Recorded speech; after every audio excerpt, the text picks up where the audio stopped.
নমস্কার, আমি মিঠান। আমি আজকে একটা কথা জানার জন্য এই ভিডিওটা করছি। আপনাদের কাছে আপনাদের মতামত চাই, বা আমি জানি না বলেই আমি ভিডিওটা করছি। আমি মার্চ মাসের 23 তারিখে ব্যান্ডেলের শাউ শোরুম থেকে টিভিএসের শাউ শোরুম, মানে টিভিএসের শোরুম, ওটা শাউ শোরুম থেকে আমি মার্চের 23 তারিখে একটি এক্সেল 100 আমি গাড়ি কিনি। সেই ভিডিওটা আমি পোস্ট করেছিলাম। আমার 3টে ফ্রি সার্ভিস দেওয়া ছিল, বইটার মধ্যে লেখা ছিল 3টে ফ্রি সার্ভিস আমি পাবো।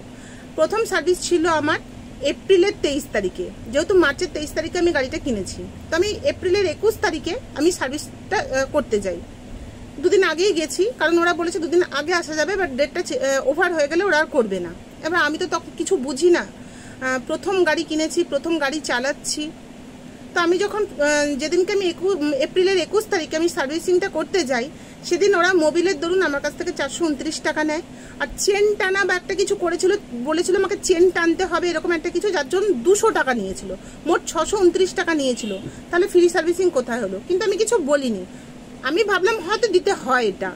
তো এই যে বিল, আমি যখন বিল চাইলাম, আমাকে বিলটা দিল মোবিলের দরুন যে 429 টাকা নিয়েছে ওরা, সেই বিলটা লিখেছে, কিন্তু চেন টানার জন্য যে 200 টাকা ওটা ওরা লেখেনি। আমি বললাম আমাকে বিলে লিখে দিতে হবে, আমি মোট 629 আপনাকে দিচ্ছি, আপনি 429-এর বিল করতে পারেন না। বলতে ওরা বিলের পেছন দিকে 200 টাকা অ্যাড করে 629 টাকা আমাকে লিখে দিয়েছে। এটা কি ঠিক করেছে? এটা হলো প্রথম প্রশ্ন। আমি কিছু বলিনি। আমার সেকেন্ড সার্ভিসটা ছিল জুন মাসের 23 তারিখে। আমি জুন মাসের 21 তারিখে আমি আবার গেছি সেকেন্ড সার্ভিসটা করতে।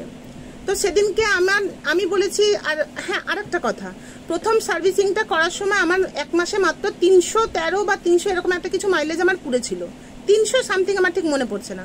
তখন কিন্তু মোবিলটা চেঞ্জ না করলেও চলতো, কিন্তু ওরা যেহেতু ওখানে বিজনেস করছে, আমার মোবিলটা চেঞ্জ করেছে। ওরা আমার পারমিশন নিয়ে চেঞ্জ করেছে, কিন্তু আমাকে কনভিন্স করেছে যে মোবিলটা চেঞ্জ করতে হবে। কেন? আমাকে তো এখন সবাই বলছে যে মোবিলটা 300 মাইলেজ পুড়লে কখনো মোবিল চেঞ্জ করে, কিন্তু আমি জানি না, আমাকে কনভিন্স করেছে। আমি ভাবলাম আমার গাড়ির কোনো ক্ষতি হবে। তো এইভাবে যেহেতু বুঝেই গেছে যে আমি প্রথম গাড়ি ইউজ করছি, তাহলে আমাকে যেটাই ওরা বোঝাবে সেটাই। এটা গেল প্রথম কথা। দ্বিতীয় কথা, জুন মাসের 21 তারিখে যখন আমি সার্ভিসিং করতে গেছি, তখন আমাকে বললো মোবিল চেঞ্জ করবেন। আমি বললাম কেন, আমি তো এপ্রিল মাসে মোবিল চেঞ্জ করেছি। তখন বললো ঠিক আছে, তাহলে মোবিল চেঞ্জ করতে হবে না। তো চেন টানাও কিচ্ছু করেনি ওরা, খালি আমার বাদিকের আয়নাটা লুজ হয়ে গেছিলো, ওরা টাইট করেছে, আর বাদিকের ব্রেকটা লুজ হয়ে গেছিলো, সেটা টাইট করেছে, আর গাড়িটা ওয়াশ করেছে। তার ধরুন আমাকে বললো 118 টাকা লাগবে। আমি বললাম কেন, আমি তো কিছুই করাচ্ছি না, আপনাদের তো ফ্রি সার্ভিস লেখা আছে, তাহলে আপনারা 118 টাকা নেবেন কেন? বললো এই যে সাবান শ্যাম্পুটা খরচা হবে আপনার গাড়িটা ধোয়ার জন্য, সেটার জন্য 118 টাকা লাগবে। তো আমি বললাম যে আমি যখন প্রথম সার্ভিসিং করেছি তখন আপনারা সাবান শ্যাম্পু দিয়ে গাড়িটা ধুয়েছেন, ওই তখন তো নেননি 118 টাকা। বলছে এটা আমার এপ্রিল মাসের 1 তারিখ থেকে এই নিয়মটা চালু হয়েছে। আমি তখন বললাম এই যে বিল, আমি এপ্রিল মাসের 21 তারিখে সার্ভিসিং করিয়ে নিয়ে গেছি, তাহলে কোথায় ধরেছেন এখানে 118 টাকা? আপনি তো বলছেন এপ্রিলের 1 তারিখ থেকে নিয়মটা চালু হয়েছে, আমি এপ্রিলের 21 তারিখে সার্ভিসিং করিয়ে নিয়ে গেছি, কোথায় ধরেছেন এখানে 118 টাকা? তখন কোনো উত্তর দিতে না পেরে বলছে এটা দিতে হবে, এটা আমাদের কোম্পানির নিয়ম আছে, এটা দিতে হবে 118 টাকা।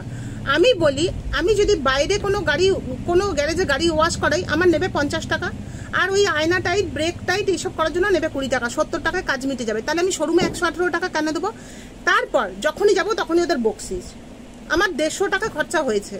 আমার যদি 150 টাকা খরচাই হয়েছে, আমি তাহলে বাইরে গ্যারেজ থেকে করাবো। আমি ফ্রি সার্ভিসিং কথাটা লিখেছে কেন ওরা? এটা কি ফ্রি সার্ভিসিং? রীতিমতো ওরা দেখলো যে কোনো কিছু করাচ্ছে না, কিন্তু একটা টাকা তো নিতেই হবে, তাই 118 টাকাটা ওরা, তাহলে এটা ফ্রি সার্ভিসিং লিখেছে কেন? এইটা আমি জানি না, এরকম সত্যি কোনো নিয়ম আছে কি নেই আমি জানি না। আমি আপনাদের কাছে জানতে চাইছি, যেই সেকেন্ড সার্ভিসিং করানোর সময় যে 118 টাকাটা নিল, প্লাস বকশিসটা আমি বাদ দিলাম, ওটা যাই হোক ওদের, আমি খুশি হয়ে হয়তো চেয়েছে আমি দিয়েছি, সেই ব্যাপারটা আমি বাদ দিলাম। বাট 118 টাকাটা, এটা কি নিয়ে ওরা ঠিক করেছে? এটা কি উচিত? কারণ আমার থার্ড সার্ভিসিং এখনো বাকি আছে, আমি সেই বুঝে ওখানেই আমি থার্ড সার্ভিসিং করাবো, নচেত আমি অন্য জায়গা থেকে করাবো। এবার আমি আপনাদের মতামতের অপেক্ষায় রইলাম। প্লিজ আপনারা একটু জানাবেন আমাকে যে এটা কি শোরুম থেকে যেটা করছে সেটা কি ঠিক করছে ওরা? আমি এটা ফোন করেছিলাম, আমাকে বললো, আমি মানে যে অ্যাকচুয়ালি আমাকে গাড়িটা দেখিয়েছে, কাগজপত্র সই করেছে, সেই দাদাটাকে আমি ফোন করেছিলাম। ফোন করে বললাম দাদা এই ব্যাপার, আপনারা তো ফ্রি সার্ভিসিং লিখেছেন, আমার গাড়িটা ওয়াশ করার জন্য কেন 118 টাকা আপনারা নিয়েছেন? তাহলে আপনাদের ফ্রি সার্ভিসিং কোথায় হলো? এটা ফ্রি সার্ভিসিং বলে কি? তখন উনি আমাকে বললো যে আমি ম্যানেজারের সাথে আপনাকে কথা বলিয়ে দিচ্ছি, আপনি একটু ফোনটা রাখুন, আমি আপনাকে ঠিক 10 মিনিট বাদে ফোন করব। আজকে হয়ে গেছে বলুন, আমি ওনাকে ফোন করেছিলাম দিন 10 আগে, এখনো পর্যন্ত উনি আমাকে ফোন করেনি। ঠিক তার 2 দিন বাদে আমাকে টিভিএস শোরুম থেকে ফোন করেছিলেন এক ম্যাডাম, বললো আপনার কি সার্ভিসিংয়ে খুশি হয়েছেন, কত নাম্বার দেবেন। আমি তখন ওনাকেও আমার প্রবলেমটা জানালাম, উনিও আমাকে কনভিন্স করলেন এটা কোম্পানির নিয়ম, আপনাকে দিতে হবে। আমি জানি না সত্যি এরকম কিছু নিয়ম আছে কিনা, আমি আপনাদের কাছে জানতে চাইছি। ধন্যবাদ।